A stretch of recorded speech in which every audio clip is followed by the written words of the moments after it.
দেখি মৌলানা সাহেব ভিতরে বসে আছেন। আওয়ামী লীগের কার্যালয় ঘর ছবি মূর্তিতে ভর্তি হয়ে আছে।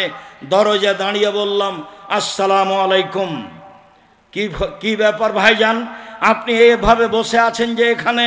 আমাকে বলছে, আরে আপনি তো মুহাদ্দিস মানুষ, ছোট ভাই আব্দুর রাজ্জাক সাহেব, আসেন আসেন বসেন। জি না, আমি এখানে বসতে পারি না, আমি চলে গেলাম। যদি ভিন্ন ব্যবস্থা না করতে পারে তাহলে আমি এখনই ট্রেনে রাজশাহী চলে যাব।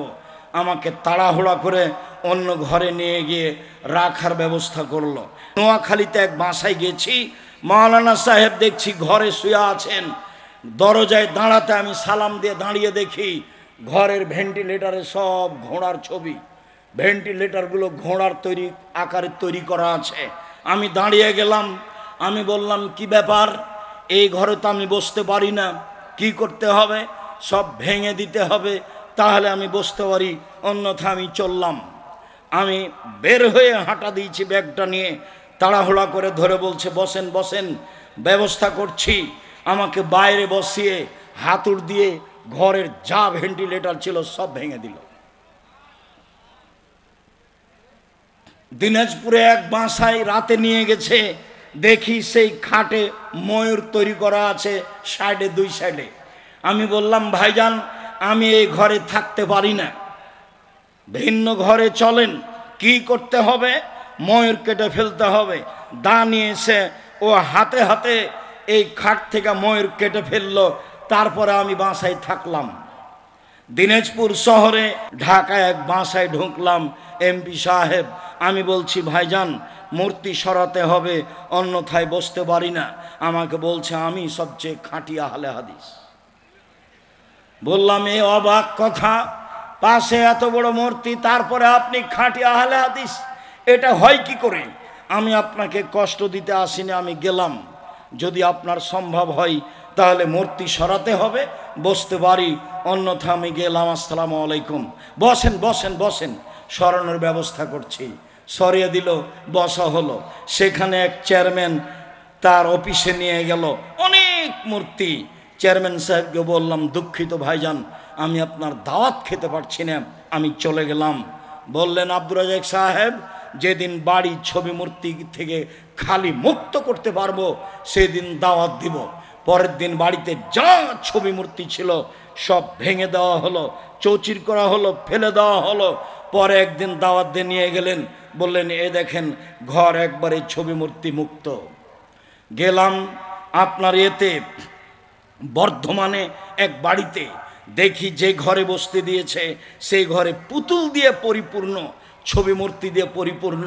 দরজা দাঁড়িয়ে বলছি, আপনি উচ্চ শিক্ষিত মানুষ, একাধিক দিন আপনি আমার সাথে কথা বলেছেন। আমি আব্দুর রাজ্জাক বিন ইউসুফ, না চিনলে না জানলে সেটা আপনার ব্যাপার। যে ঘরে ছবি মূর্তি থাকে সেই ঘরে আমি বসি না। বলেন কি আব্দুর রাজ্জাক সাহেব, 1 মিনিটের মধ্যে সারা বাড়ি ছবি মূর্তি খালি করে দিব এবং তা আগুন দিয়ে জ্বালিয়ে দিব। আপনার ভালোবাসায় আমার প্রয়োজন। আমার চোখের সামনে যত ছিল পুতুল ছবি মূর্তি সবকে ভেঙে চৌচির করে দিল এবং যাকে আগুন দিয়ে জ্বালিয়ে দেওয়া সম্ভব তা আমার চোখের সামনে জ্বালিয়ে দিল। ঠিক আছে বসেন, আপনাকে সম্মান করি, যাতে আপনার সম্মান বজায় থাকবে তা আমি করতে প্রস্তুত। সম্মানিত দিনী ভাই বোন, উমর রাদিয়াল্লাহু তাআলা আনহু যেই বাড়িতে যেই ঘরে ছবি মূর্তি থাকতো সেই ঘরে তিনি প্রবেশ করতেন না। সালেম বিন আব্দুল্লাহ বলেন,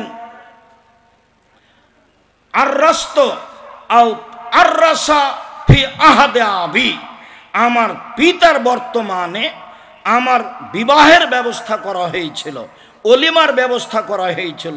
ফাজানা আবি ফিন্নাসে, জনগণকে আমার আব্বা দাওয়াত দিয়েছিলেন অলিমার। ওয়াকানা আবু আইয়ুব আনসারী ফিমান আজানা, আবু আইয়ুব আনসারী বিশিষ্ট সাহাবী ছিলেন তাদের মধ্যে যাদেরকে আমার আব্বা দাওয়াত দিয়েছিলেন। অকাদ সতেরু বাইতি বে নেজাদিন আহজারা, সেদিন আমাদের বাড়িকে সবুজ চাদর দিয়ে সুন্দর করে ঝকঝকে করে সাজানো হয়েছিল, সবুজ চাদর দিয়ে। ফাকবালা আবু আইয়ুব আনসারী, আসলেন আবু আইয়ুব আনসারী। ফাদা খালা, তিনি ভিতরে ঢুকলেন। ফারানি কায়মান, তিনি আমাকে দেখলেন আমি দাঁড়িয়ে আছি। ফাত্তালা, তিনি এদিক ওদিক লক্ষ্য করলেন।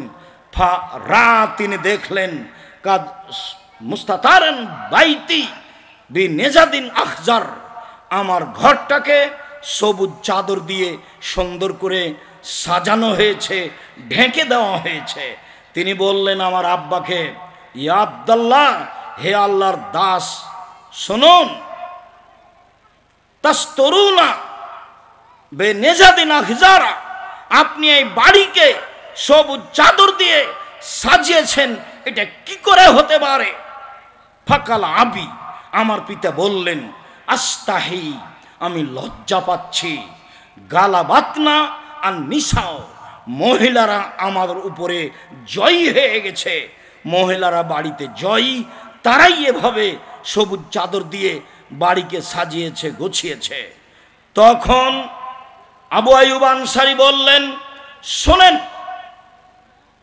যারা মহিলাদের কাছে পরাজয় হয়ে যাবে, আমি আপনাকে তাদের অন্তর্ভুক্ত মনে করিনি। আমি আবু আইয়ুব আনসারী, যারা মহিলাদের কাছে পরাজয় হবে, আমি আপনাকে তাদের অন্তর্ভুক্ত মনে করিনি। শুনুন, লা আতআমু তাআমান, আজকে আপনাদের খাদ্য আমি খাবো না। অলা আদখুলু বাইতান, আপনাদের বাড়িতে আমি প্রবেশ করব না। সুম্মা খারাজা, তিনি বের হয়ে চলে গেলেন। আবু আইয়ুব আনসারী যেই বাড়ি সাজানো ছিল সবুজ চাদর দিয়ে, সেই বাড়িতে তিনি প্রবেশ করলেন না, সেখানে তিনি খেলেন না। কত আদর্শ পড়ে আছে জাতির সামনে। সম্মানিত দিনী ভাই বোন, আব্দুল্লাহ ইবনে মাসউদ, এক লোক তার জন্য খাওয়ার প্রস্তুত করলো। আব্দুল্লাহ ইবনে মাসউদ বললেন, তোমাদের ঘরে ছবি মূর্তি আছে কি? তিনি বললেন, হ্যাঁ। তিনি বললেন, যতক্ষণ পর্যন্ত ছবি মূর্তিকে ভেঙে সরিয়ে না দেওয়া হচ্ছে, ততক্ষণ আমি তোমাদের ঘরে প্রবেশ করব না। তাই করা হলো, ভেঙে চৌচির করে সরিয়ে দেওয়া হলো। তারপর আব্দুল্লাহ ইবনে মাসউদ সেই ঘরে প্রবেশ করলেন।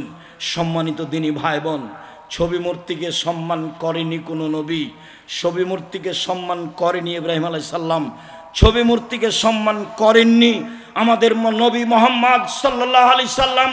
আব্দুল্লাহ ইবনে মাসউদ বলেন, দাখালান নবী সাল্লাল্লাহু আলাইহি ওয়াসাল্লাম কাবা ওয়া হাওলাল বাইতে সিত্তুনা ওয়া সালাসুমিয়া নসক, যেদিন আল্লাহর নবী কাবা ঘরে ঢুকলেন, সেই দিন কাবা ঘরে ছিল 360টি মূর্তি। ফাজালা এন ওতোহা বেউদিন ফিয়াদিহি, তার হাতে একটা লাঠি ছিল, সেই লাঠি দিয়ে তিনি মূর্তিগুলিকে আঘাত করে ভাঙতে লাগলেন আর বললেন, জাল হক, এসেছে সত্য, ওয়াজাহাকাল বাতিল, চলে গেছে মিথ্যা, ইন্নাল বাতিলা, নিশ্চয় মিথ্যা, কানা জাহুকা, চিরদিন মিথ্যা।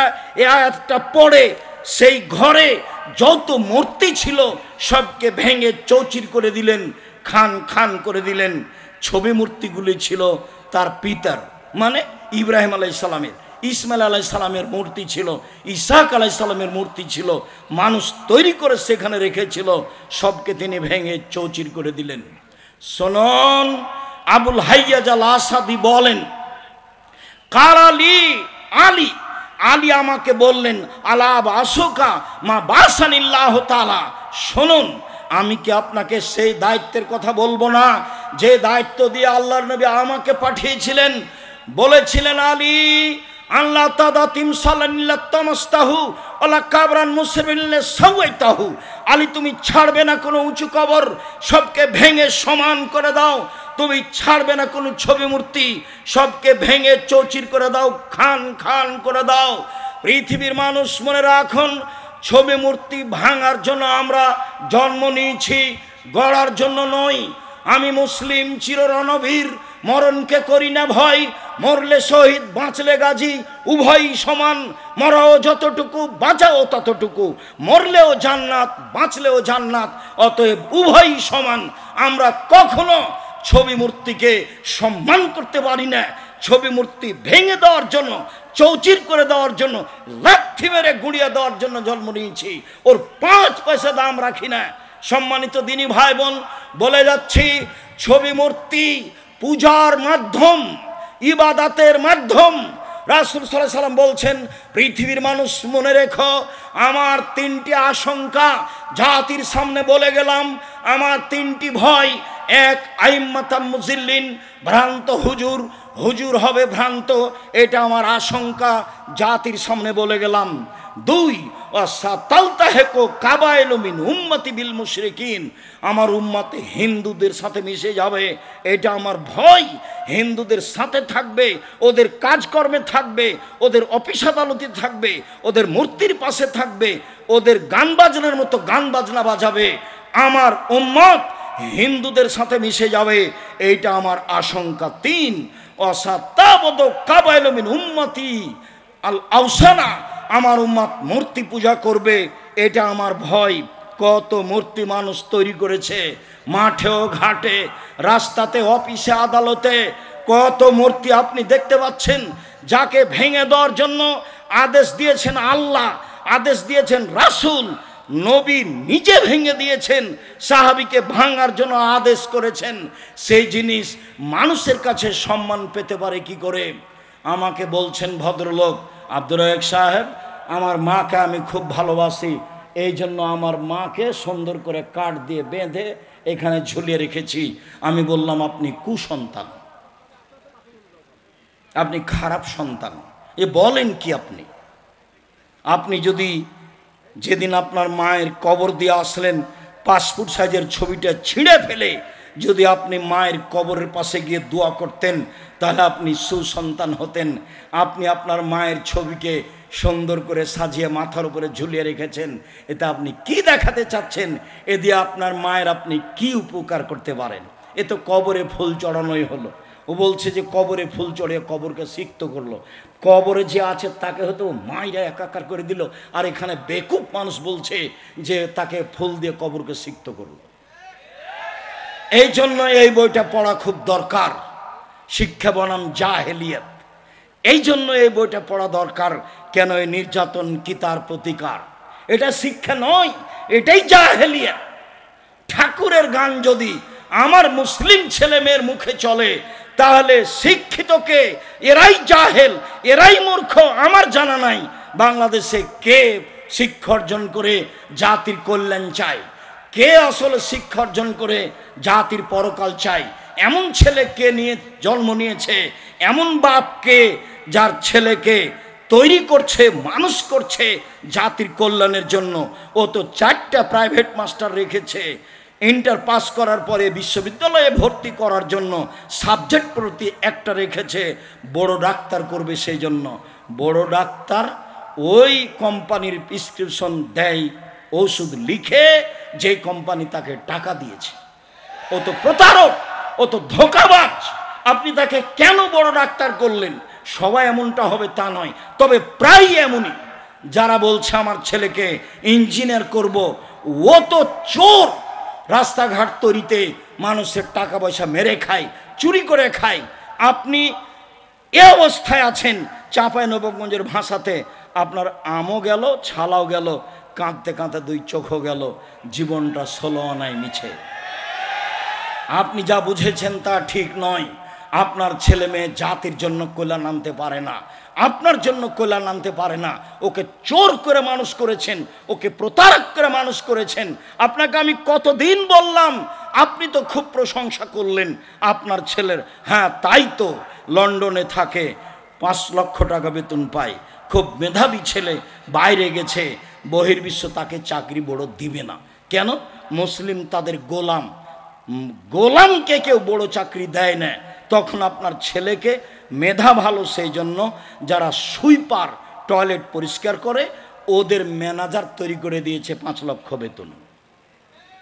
তখন আপনার ছেলে মনে করছে যে লন্ডন আমেরিকায় আছি, সিটিজনও পেয়েছি, বেতনও 5 লক্ষ আছে, দেশে গিয়ে যদি পিজি হাসপাতালের ডাক্তার হই তাহলে 3 লক্ষ টাকা বেতন, অতএব সুইপারের নেতা হওয়াই ভালো।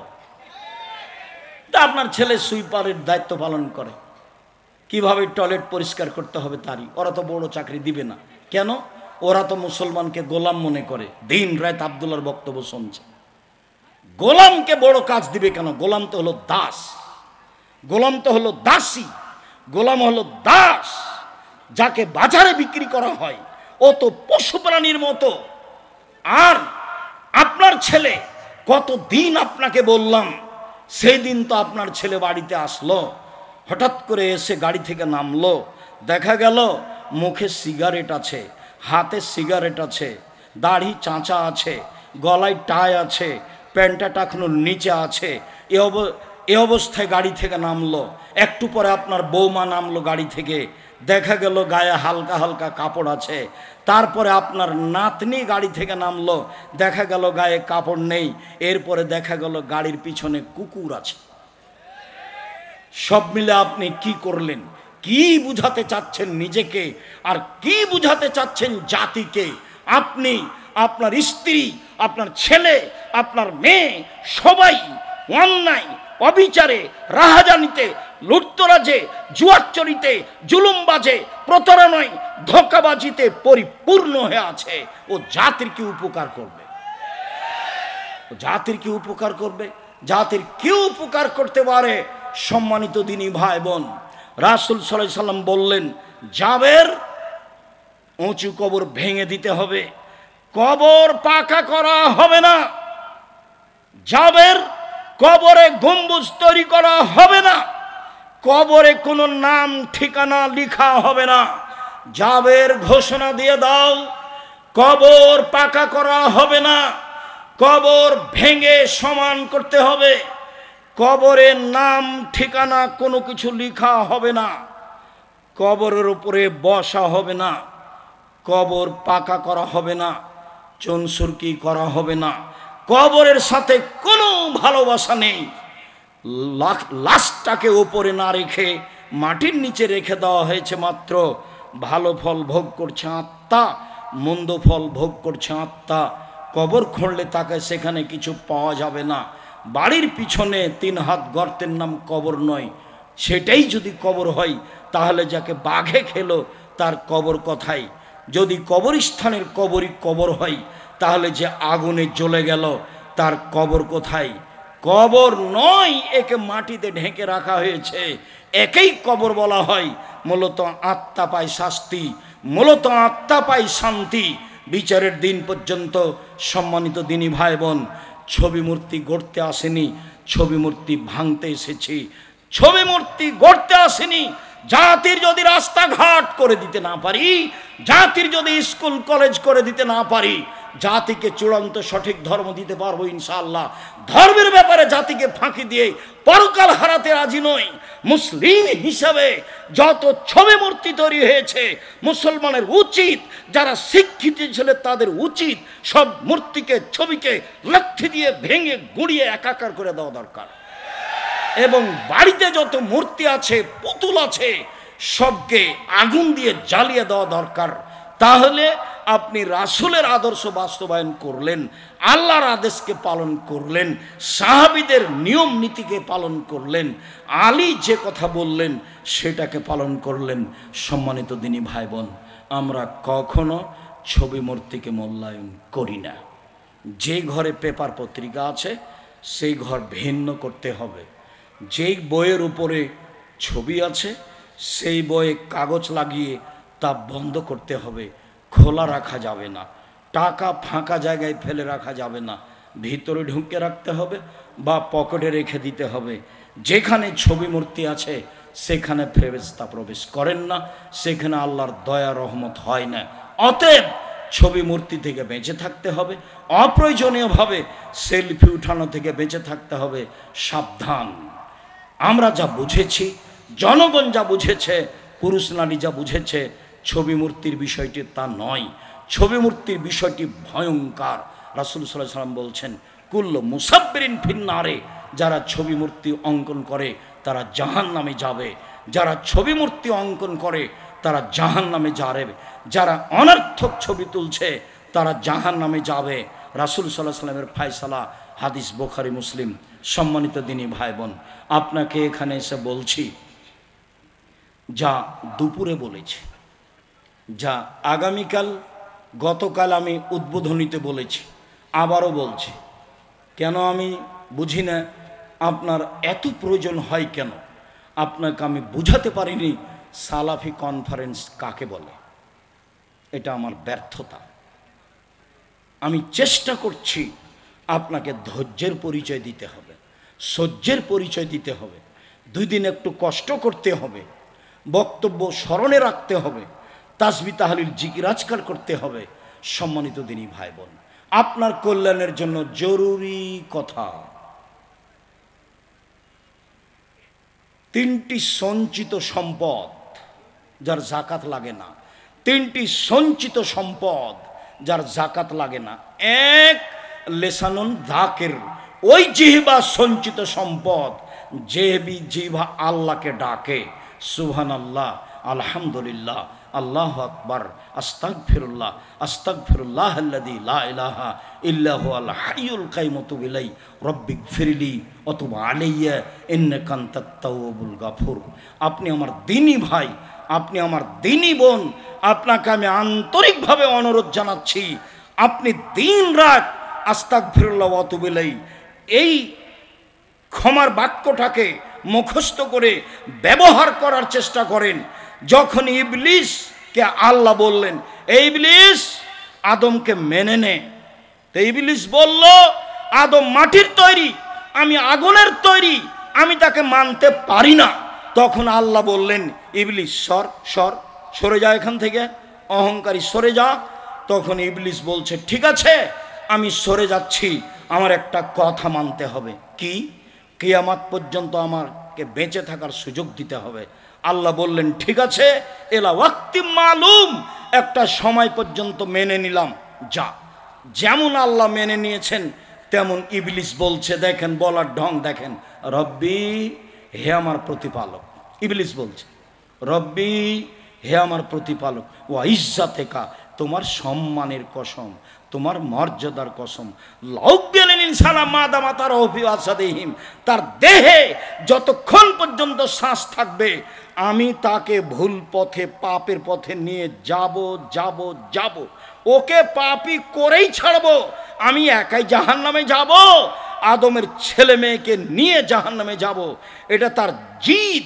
পৃথিবীতে সবচেয়ে রিক্সে দিন কাটায় ইবলিস, সবচেয়ে কঠিন অবস্থায় দিন কাটায় ইবলিস। কেন? সে জীবন বাজি রেখে চেষ্টা চালিয়ে যাচ্ছে যে কোনো মূল্যে আপনাকে পাপী করবে। তখন আল্লাহ বলছেন, ইবলিস শুনে রাখ, ওয়া ইজ্জতি ওয়া জালালি ওয়া ইরতিফায়ে মাকানি, আমার সম্মানের কসম, আমার মর্যাদার কসম, আমার ইজ্জতের কসম, আমার উচ্চতার কসম, আদমের ছেলে মেয়ে যতবার ক্ষমা চাইবে আমি ততবার তাকে ক্ষমা করে দেব।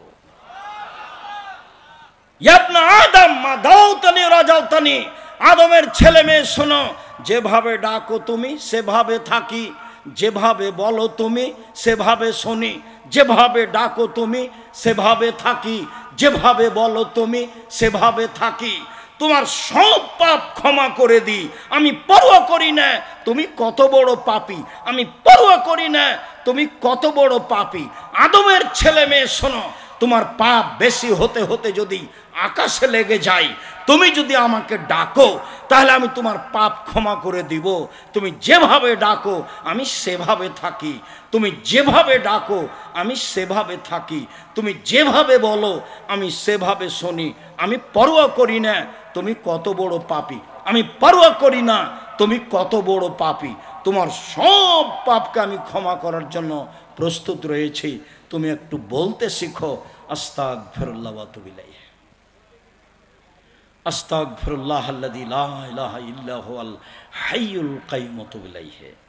সম্মানিত দিনী ভাই বোন, আমি আপনাকে 1 নম্বরে পরামর্শ রেখে গেলাম, আপনার জীবনটা যেন সব সময় ইস্তেগফারে থাকে। 2, কালবুন শাকির, যে অন্তর অল্পতেই তুষ্ট। ভাত পেয়েছেন তরকারি পাননি, তখন মন খারাপ হয়ে গেছে, ভিড়ে ঢোকা যায় না, কুপন দিয়েছি বলছে নাই কুপন, পাওয়াই যাচ্ছে না, কত যে রাগারাগি করলেন। জাজাকাল্লাহ খায়ের, বারাকাল্লাহ, হাইয়াকাল্লাহ। সালাফি কনফারেন্সে এসেছেন, ভাত পাওয়া গেল না তো গেলই না। ঈদের দিন মিঠা রুটি তৈরি করেছে পশ্চিমে, তা আমি পরে গেছি, পাইনি। তো বাকি ছেলেরা বলছে কি ব্যাপার, আপ খালি লৌট রহে হ্যাঁ, রুটি কাহা হয়? রুটি নেই মিলি, রুটি পাইনি। তো এখন ওরা বলছে যে তাহলে বাবুর্চিকে মারবো, রুটি নাই কেন? তা আমি বলছি অবাক কথা, আমি পেলাম না রুটি আর তোমরা বাবুর্চিকে মারবা, মানে এ কি কথা? আমি পেলাম না রুটি আর তোমরা বাবুর্চিকে মারবা? আমি যাতে দেরি করেছি আমার রুটি হয়তো কেউ নিয়ে নিয়েছে। সম্মানিত দিনী ভাই বোন, দুই, যে কোনো মূল্যে 5 ওয়াক্ত সালাতে প্রস্তুত থাকবেন, অনুরোধ রক্ষা করুন। যে কোনো মূল্যে 5 ওয়াক্ত সালাতে ব্যস্ত থাকবেন, কথাটা রক্ষা করুন। 3, পয়সা উপার্জনের পথ। 1, দিন মজুরি। 2, চাকরি। 3, জমি চাষ। 4, ব্যবসা। তখন তিনি বললেন, সত্যবাদী ব্যবসায়ীরা নবীদের সাথে জান্নাতে থাকবে। তিনি বললেন, ব্যবসায় মিথ্যা কথা চলে আসে, কসম চলে আসে, ফাসুবহু সাদকা, দান দিয়ে এটা পূর্ণ করে দাও। আপনি আমার দিনী ভাই, আপনি আমার দিনী বোন, আপনাকে সর্বদা পয়সা উপার্জনের জন্য ব্যবসায় লেগে থাকতে অনুরোধ জানাচ্ছি। অবশ্যই তা বড় হোক, তা ছোট হোক, তাকে তুচ্ছ না মনে করে পয়সা উপার্জন করবেন ব্যবসা করে, বৈধ পয়সা দিয়ে, লোন দিয়ে নয়। দেখলেন না, ব্যাংক ছিল তাদের, যখন নেত্রীর বয়স 45 মিনিট তখন তারাও চলে গেল, কত কোটি কোটি টাকা মার দিয়ে। তার নাম কোটি টাকার মালিক, একটা টাকাও তার নেই, টাকাই নাই তার, ব্যাংকের টাকা নাকি তার। রাজত্ব, মেয়ের জন্য আইসক্রিম কিনে 350 টাকা দিয়ে। মিথ্যে ভুয়া জীবনের প্রয়োজন নেই। সম্মানিত দিনী ভাই বোন, ছেলে মেয়েকে শক্ত হাতে মানুষ করার চেষ্টা করবেন, পরকালমুখী করবেন, 5 ওয়াক্ত সালাতের জন্য বলবেন, সত্য কথা বলার জন্য বলবেন, ন্যায়পরায়ণতা অবলম্বন করার জন্য বলবেন, এবং আপনি নিজে তাদের জন্য দিন রাত দোয়া করবেন। সম্মানিত দিনী ভাই বোন, আমরা জীবন বাজি রেখে চেষ্টা চালিয়ে যাচ্ছি সারা দেশে জামিয়া সালাফের মতো প্রতিষ্ঠান তৈরি করে মানুষের আকীদা আদর্শের পরিবর্তন ঘটাবো ইনশাআল্লাহ।